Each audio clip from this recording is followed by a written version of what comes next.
Hello? Hello? Yeah. Ohayou gozaimasu. Maybe konbanwa, given the time. It's a bit late. I'm very happy to be back to Tokyo. I've lived in Japan a bit, so I love Japan. Great country. Everyone is sugoi. So today I'm going to talk about the F monad and what it means concretely. Because you might go to some presentations on the free monad or on the F monad like I did last year, and you learn about all those concepts, how it's implemented using the type system, using some tricks, how it compares to monad transformers. And you might go out of the room saying, oh, it all looks interesting, but what happens when I go back to work? How do I use this? To what extent I should use this technique? It seems like an interesting technique, but should I use it everywhere? For what exactly? So that's what I want to talk to you about today, is how we are doing it at Zalando. So my company is a huge e-commerce website in Europe, selling fashion in general, so trousers, shoes, even bags, things like that. So we have lots and lots of customers, lots of services. And I am part of a department called Brand Solutions, where we help merchants onboard their own merchandise. So if they have something to sell, they can use our platform to sell their own shoes or socks or whatever they want to sell. And in that department, we implement lots of services. And one of them is actually a pretty small one called the article service, which is like the express gateway for a merchant to sell its own merchandise. So how does that work? If I am Adidas, or I am someone selling Adidas shoes, and I have 10 pairs of Adidas shoes I can sell for a given price, I can use the article service to say, hey, I have a match for this product, and I can give you this price and this stock. And the article service is then supposed to call all sorts of back-end services to set a price, set a stock, and register a merchant for that article. And it's all nice, but the complexity comes up pretty fast, because that article service is a microservice. It's independent. It's supposed to scale. It's supposed to have security, authentication, all sorts of things that makes it a reliable and healthy microservice, right? And also, what's really difficult is that the backend system we have used to be a monolithic thing called Zeos. And now that thing is being split into lots and lots of small services to manage stocks, to manage prices, to manage the catalog, to manage the merchants. And this is not finished yet. That thing is going to evolve. This is just started. So one difficulty we have with this article service is not only implement the right thing, but implement it on something that's moving all the time. So what do you do when you have such requirements? And, oh, we have another requirement. That thing must be ready for yesterday, right? So we need to develop that thing really fast. So how do you do this kind of thing? Well, that's what we do. We panic. Oh, we cannot do it. Yes, actually, you can do it. But maybe we need to use a very good advanced technology that's actually not so advanced and not so new. It's just using components. So I think, and that's one takeaway of this presentation, is that components are really good and are here to stay. The idea of having an interface and having an implementation or having different implementations is still very, very useful. So this is how we've been structuring on this service, and this is what I'm going to talk to you about. And probably you should reread some of the classics, like why and how you divide a system into different modules. And if you read this article, which is a classic on the subject, you will see that the main criteria is, okay, how fast and how often something changes. So this is exactly this idea, that you should encapsulate change. The more something changes, you should try to isolate this thing from the rest of the world. And also, probably, since you heard the word components, you start thinking, oh, how do I do dependency injection? How can I wire those components together? How does that work? And I have Scala. That's a fabulous language. So maybe I should use the cake pattern, right? I can use traits and self types and override some methods and declare some existential types. And whoa, this is very, very complex to use. And this leads to all sorts of issues. So we decided not to use this. Or I could use Juice, which is a Java library to do some dependency injection. Okay, why not? Or let's forget about Scala. Let's all go back to Spring. And sometimes I'm being told that Spring Boot does everything these days, and we should just use Spring Boot. Well, okay. For this project, we tried to think of something more radical, to wire components together, something that was never done before. Constructor injection, wow, something new. So actually, trying to think again about constructor injection. How far can you go with constructor injection? Once you try this idea, what do you need to add on top of constructor injection to have something that's easy to use when you have components? Let's try to explore this. So,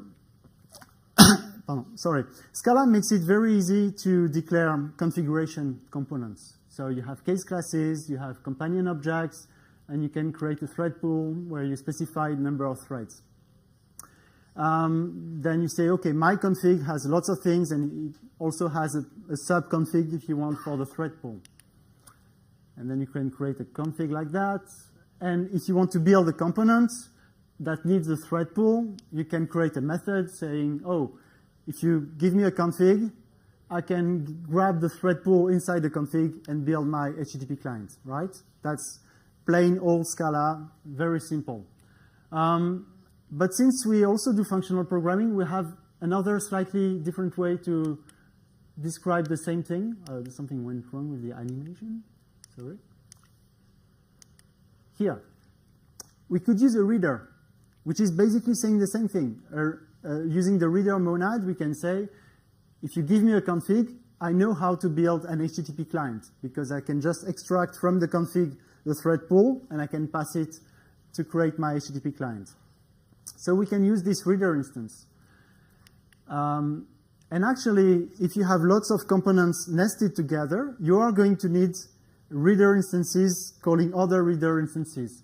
And this is lots of boilerplate code, so we decided to automate this by using shapeless and putting this into a small library that just provides you the minimum sugar to do this. So now if I want to create my HTTP client, I can use the generic reader method, which is internally using shapeless.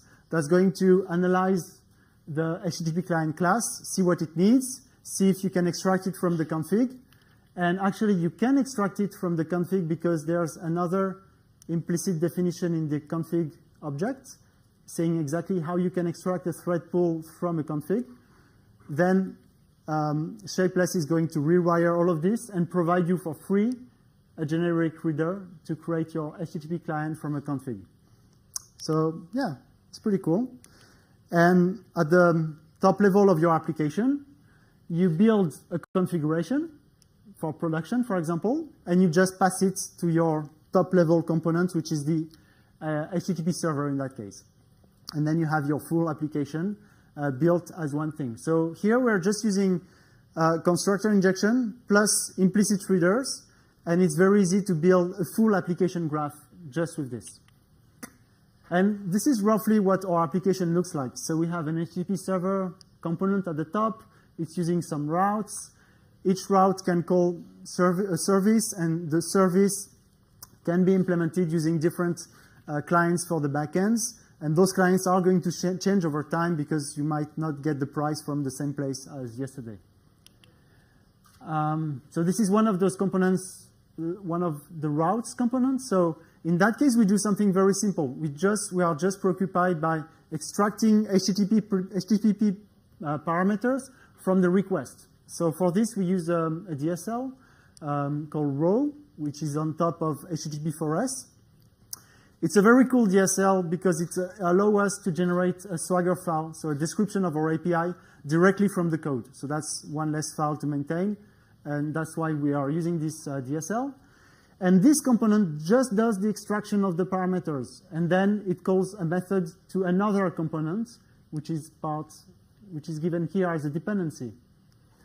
And this is where you want to start introducing interfaces. Interfaces, they are an excellent tool to use in your toolbox, because then testing this component is very easy. You can just provide an interface that's implemented by doing nothing, and then you can test just if you receive the right parameters.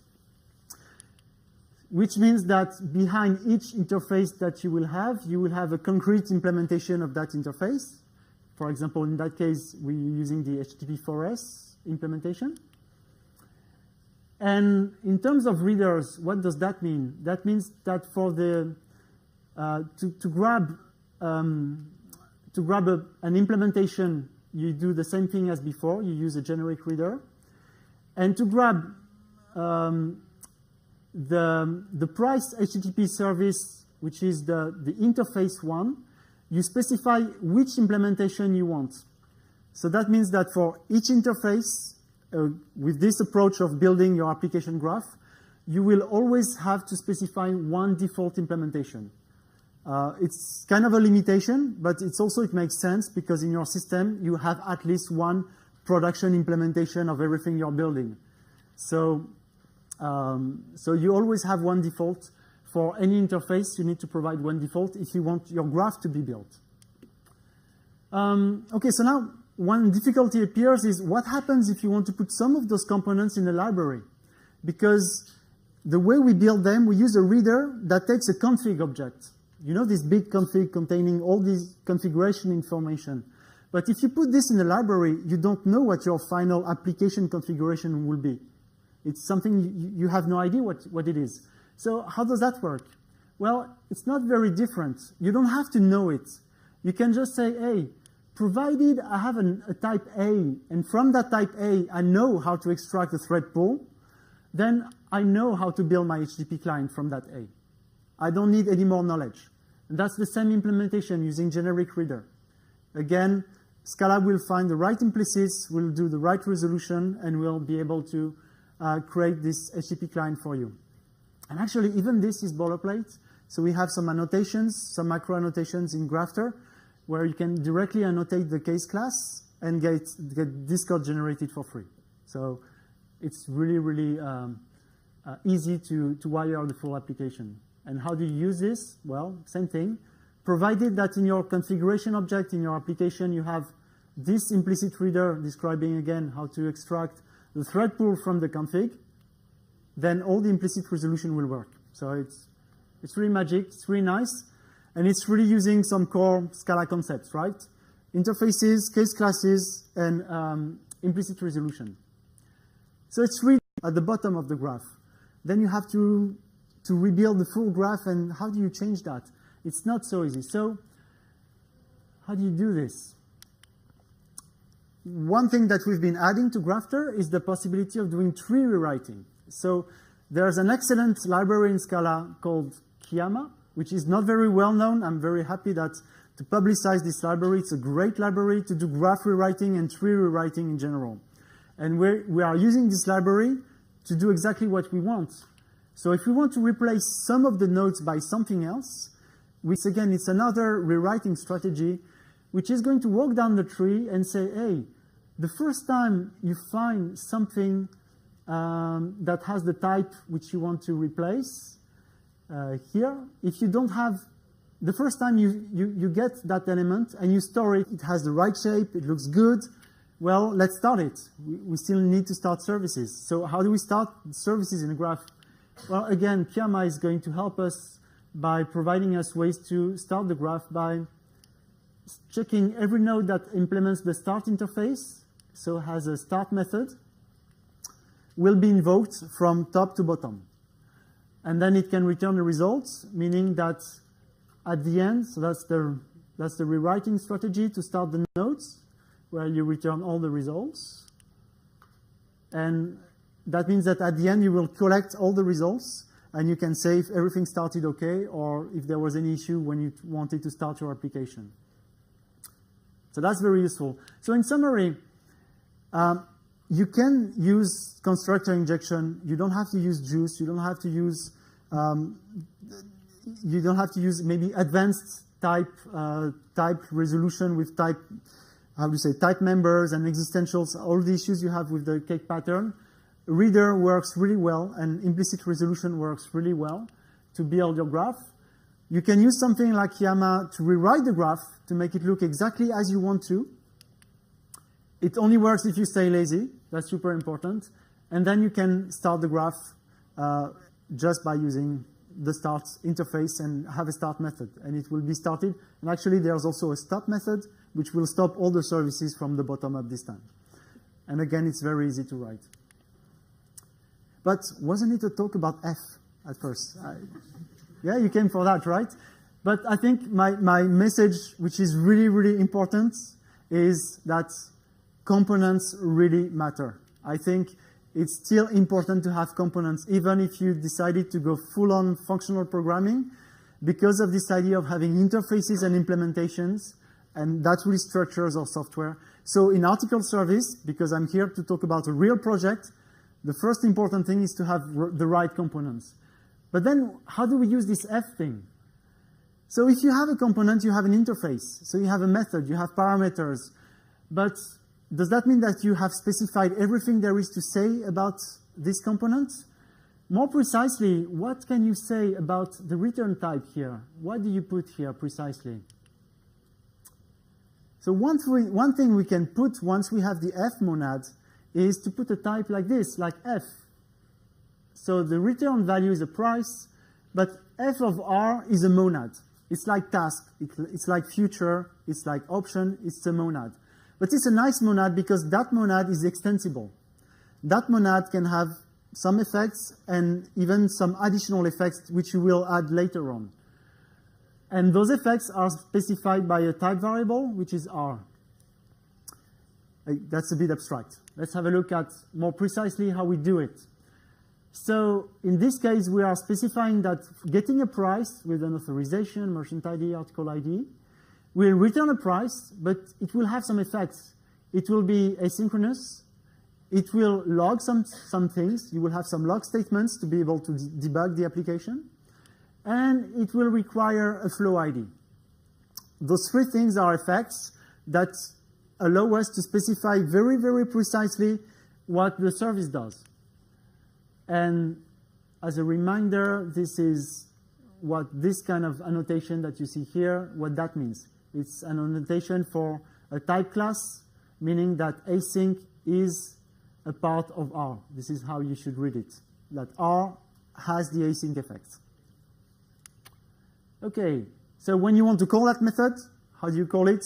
You need to specify a concrete stack of effects. So you say now, I'm calling this method, and I know I have those effects in my stack, precisely those three effects. And you call interpreters. So you say, I want now to get the price, and then I will run the log, I will run the flow ID, and run async. So those interpreters are going to run the effects one by one until you are left with a pure execution. So out of the box, if you look at the F library, what do you have? So first time you look at the doc, you have something like this, and you see lots and lots of effects. And, well, which one are you going to use? So again, I'm going to talk to you about the ones we are really using on our project. So we are using all those ones. So some reader, some writer, async state, some error management, some eval for delayed computations. And I'm going to talk to you about almost everything today except state. So back to the article service. Flow ID. So flow ID is an example of a reader effect. So why do we need a flow ID? So when someone calls our service, a client like a merchant, it is very useful for that merchant to be able to specify a request ID if you want. And we are going to pass this flow ID, which is generally in HTTP header, through the whole application up to the clients, up to other systems in the full Zalando platform. And this will be very helpful because if we have lots of microservices communicating together, it will be very helpful to have something which enable us to trace what happens with a given request through all the different services. So that's basically a flow ID. And that's a very simple effect because it's an example of a reader effect. A reader where you need something, well, you get it. You need, when you get the price, you need to get the flow ID to call your client. Well, you can use this ask method here to grab the current flow ID. And only at this stage you will get the flow ID that you can pass to your client. So this is an example where we use a reader effect when we use F. Note that we don't use a reader effect to pass configuration. And it's very tempting to use the reader effect in F to pass configuration, but as you've seen, we only use configuration with the reader, grafter, constructor injection thing, which I showed at the beginning. We never pass configuration like this. You can try, but I think it's a lot less elegant. And then when you want to run this method, getPrice, you use the reader interpreter, and you pass it a real flow ID. Okay, let's see another example, which looks like the writer effect. This time, the writer effect as the writer monad is when you want to add more information on top of some computations you're doing. So typically, when you do logging, that's what you do. So in that case, we implemented a custom logging effect, and where we have this ADT, where we say, okay, logging something is either sending an info message or a warning message or error. So we have all those different cases we want to do. And then there's a bit of boilerplate to be able to call this info method for a given stack, having this effect. And we need an interpreter. So I will not spend too much time on explaining the details with this interpreter, but the important thing to understand is that we have a high-level effect, which is this logged effect, describing the high-level intention. At some stage, we need to do some concrete logging using the type-safe logger, for example. So we need to call a method doing some side effects here, for example. Call the logger and do info on it. That returns unit. And because we don't like side effects right away, we use another effect, which is very low level, which is the eval effect. That means just delay computations.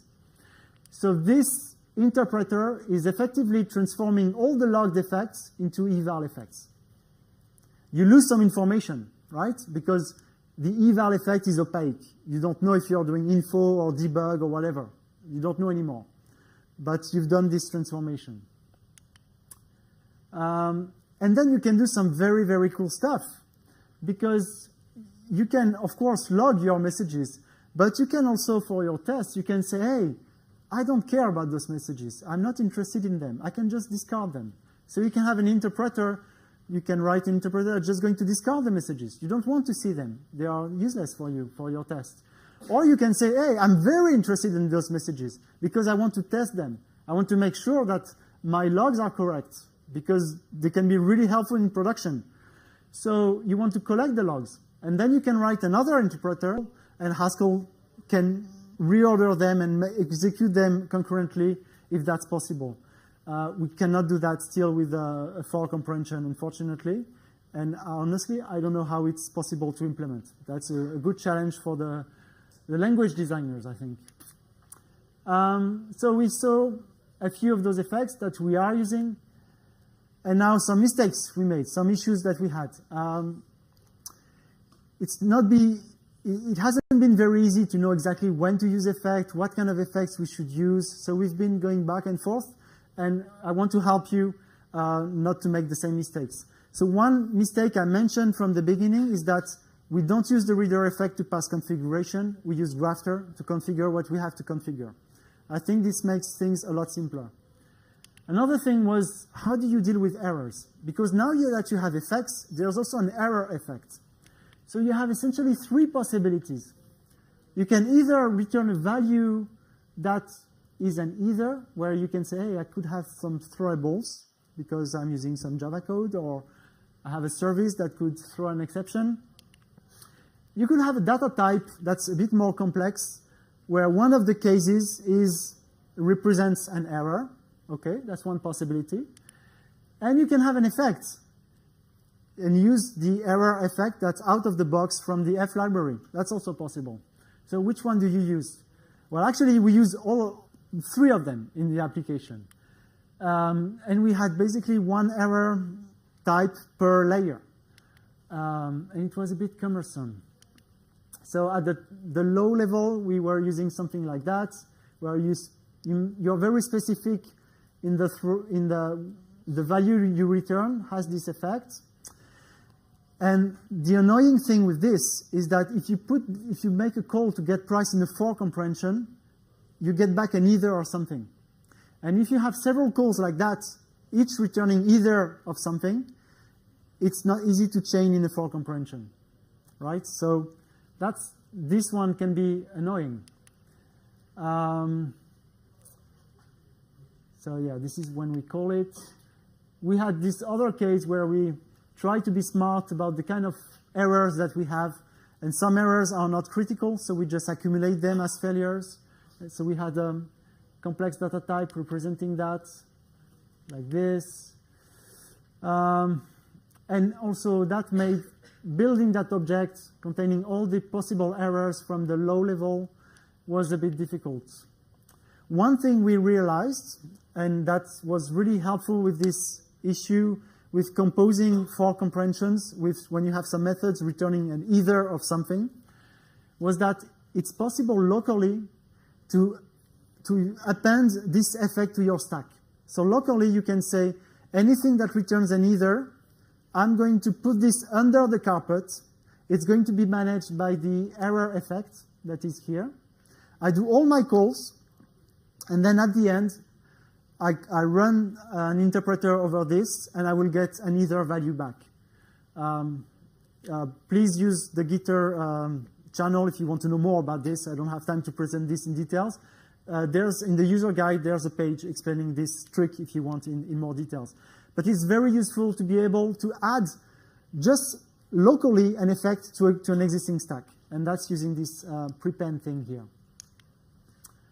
Another mistake which we made, and which was heavily influenced by the tutorials that you see on the internet, is that when you go to a free monad presentation, everything is a DSL. Getting a price is a DSL. Talking to a database is a DSL. And we tried that, and that didn't work out very well for us. It was not so nice. So for example, getting some price, you had lots of boilerplates just to use an effect for this. So you have to say, hey, I want to get a price, so I need an ADT for this. I need some type aliases to make my syntax nicer. I need a method called getPrice. And then I'm getting the price, but I need an interpreter then, because I have a new effect, so I need to interpret it. And interpret it as something else, like an async effect. And what we observed was that for those components having those high-level DSL effects, we were doing things like, oh, can you make a price request? Yes, I can make a price request having this effect. Oh, by the way, can you interpret this request? Yes, I can interpret this request. And then you have an async. And we were doing the same thing all the time. So we were not using really taking advantage that we had a price request here, because eventually what we were really interested in was a response using async. So we decided to simplify all of that, because also, another side effect was that all those DSL effects were bubbling up to the top of the application eventually. All the components declaring those effects, they tend to bubble up to the top. So you end up with a huge stack having price request and stock request and audited effects and whatever, and even more.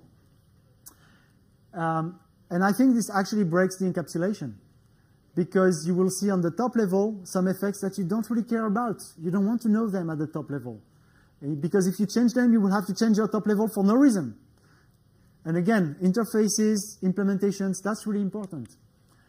So we decided to simplify a lot and just use async where we need it and not have some DSL effects like getPrice. And that brings me to my last discussion, which will show exactly the trade-off between those two things. So time, should it be an effect or a component? So if it's a component, if you need to do some rate limiting where you need to know how many requests can I do in a given amount of time, you need to know the current time. It's good to have this as a component, because for your tests, you can say, hey, I want to replace this component with one where the time is freezed, or where I have just a discrete time. Or you could have called the component and have the timed effect, and then you interpret it as a client. So what this shows is that in one case, your component is completely opaque. You don't know how it's generating the time. You cannot do anything about it. It's just being done for you. The only way to change this behavior is to replace the full component. In the other case, the component opens a bit of behavior to you and say, hey, I'm creating some time requests. Maybe you can interpret them differently if you want.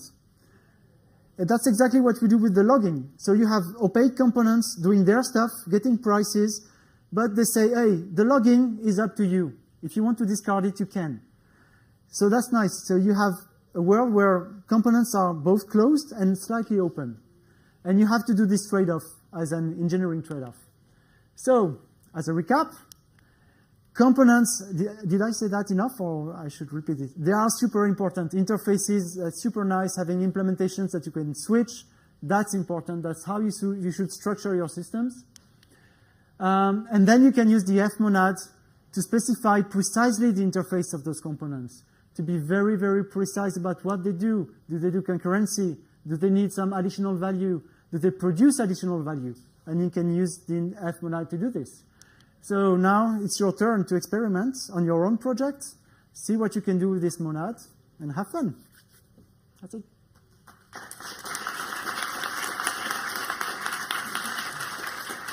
Thank you. Any questions?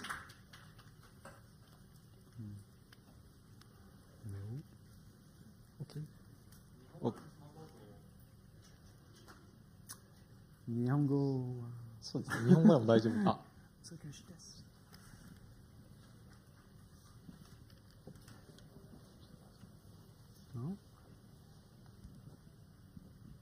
Hi.